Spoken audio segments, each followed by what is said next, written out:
सड़क के किनारे कोई वाहन खड़ा नहीं होगा। सड़क स्टंट करने की जगह नहीं है। हर एक माफिया की कमर तोड़ डाली है। अवैध स्टैंड तो हम हर हाल में हटा दें।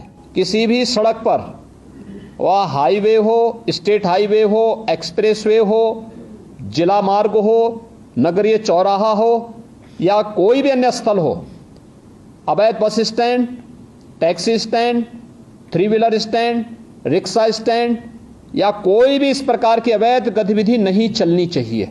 अगले 24 घंटे के अंदर अवैध स्टैंड तो हम हर हाल में हटा दें।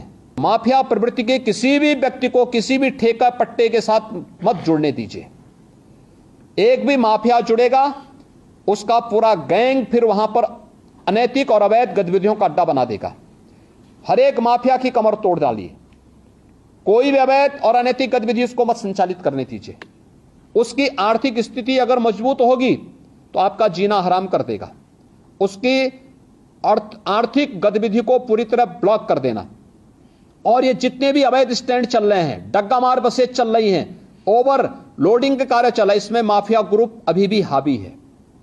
इसको रोकना, हर एक हाल में रोकना। सड़क के किनारे कोई वाहन खड़ा नहीं होगा। कई कई किलोमीटर तक हम लोग देखते हैं ट्रक्स खड़े हैं हाईवे के किनारे। क्यों खड़े हैं? बहुत बार एक्सीडेंट के कारण भी बनते हैं ये। सड़क के किनारे कोई वाहन खड़ा नहीं होगा। नियमित पेट्रोलिंग करना, उनके लिए पार्किंग का स्पेस उपलब्ध करवाइए, या अन्यथा वो सड़क पर चलते रहें। ढाबा भी अगर पार्किंग के लिए स्पेस नहीं है तो ढाबा को भी, इस प्रकार के अवैध ढाबों को भी आप सड़क के किनारे से हटाएंगे। ओवरलोडिंग को रोकने की कार्रवाई, जहां से ओवरलोडिंग हो रही है उसी केंद्र पर रोकना। ऐसा नहीं कि आप सड़क पे लेके आ रहे हैं और सड़क पर लेकर आने के बाद फिर सड़क पर अवैध रूप से जाम लग रहा है, लंबा जाम में लोगों को फंसना पड़ रहा है कि 5 टन की क्षमता है तो उसमें 15 टन नहीं जाएगा या 10 टन नहीं जाएगा। सड़कें खराब होती हैं और फिर उसके बाद जहां मर्जी आती है वहां वो अपना ट्रक और अपना वाहन खड़ा करके शेष अन्य लोगों के भी आना जाने को पूरी तरह बाधित करते हैं। सड़क स्टंट करने की जगह नहीं है। ओवर ब्रिजेज या फ्लाईओवर के ऊपर जो स्टंट होते हैं, जो युवा स्टंट कर रहे हैं अपने बाइक से, हर हाल में इसको रोकना। बाइक से चल रहे हैं तो हेलमेट अनिवार्य करने की आवश्यकता है, बताने की आवश्यकता। 1 सप्ताह अवेयरनेस के कार्यक्रम चलाइए। पहले अवेयरनेस और फिर अगर अवेयरनेस के बाद आपको लगता है कि अब हमें इन्फोर्समेंट की आवश्यकता होती है तो उसके बाद फिर हमें इस कार्यक्रम को उसके बाद फिर आगे बढ़ाना चाहिए। आरटीओ के कार्यालय दलालों से मुक्त हो कि जो वह ड्राइविंग लाइसेंस देते हैं हम ऑनलाइन तो दें, लेकिन इस बात को सुनिश्चित करें कि ट्रैक पर भी हम उनकी एक बार देखें कि वह इस योग्य है कि नहीं है कि हम उसे ड्राइविंग लाइसेंस दे सकें।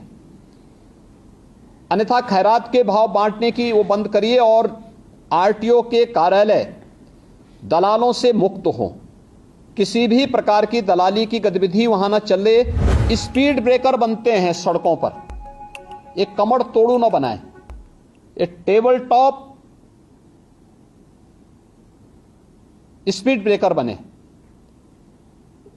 अगर कोई बीमार व्यक्ति है उसको भी परेशानी नहीं होगी, लेकिन साथ साथ हम अगर मार्किंग करते हैं वहां पर तो स्पीड अपने आप लिमिट हो जाती है।